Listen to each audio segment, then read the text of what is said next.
Mga nagtatrabaho sa gabi gaya ng tricycle driver at sepulturero ang mga parokyano raw ng isang tulak ng drogang nahuli sa isang buy-bust operation.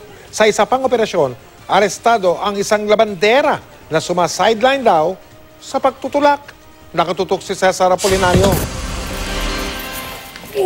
Naiabot na sa otoridad ang 200 pisong shabu ng mag-live-in partner na umano'y tulak sa isang bahay kagabi sa barangay San Bartolome, Quezon City. Pero bago pa mapasok ng mga pulis ang compound, nagsisigaw ang isang kaanak ng mga sospek.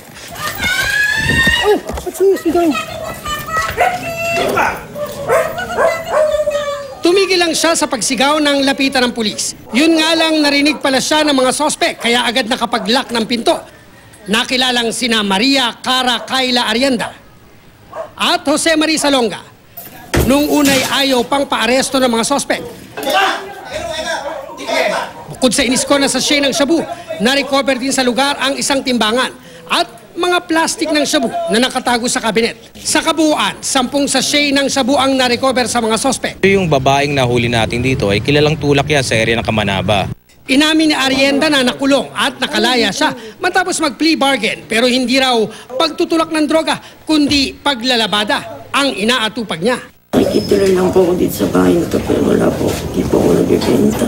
Illegal ba ko lang po siya, sir? Pero ikaw, sangkot ka ba sa mag-event? Sir. Pag may bumibili lang, sir.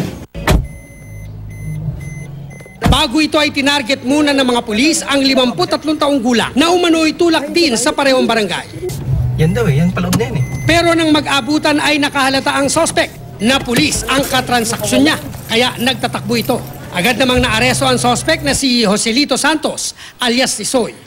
Bukod kay Santos ay arestado rin sina Jose Palma, Clarence Sulit at Richard Cortez na umano'y mga scorer ni Santos. 10 plastic ng shabu ang na-recover sa mga sospek. Pero sangkot ka ba sa... Ha? No comment po.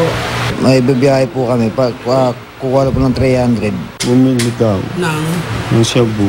Inutusan ka lang pala? Opo. Kikita ka ba ron? Hindi po. Simula kasi last year, lagi nang na-infotext to si alias Tisoy nang binalid namin yung informasyon. Nalaman namin na bukod sa mga nagtatrabaho doon sa sementeryo, may mga truck driver din ako kumukuha sa kanya. Hindi ngayon lang, sir. Sinampahan na ang 6 na sospek ng paglabag sa Comprehensive Dangerous Drugs Act. Cesar Apolinario, nakatutok, 24 oras.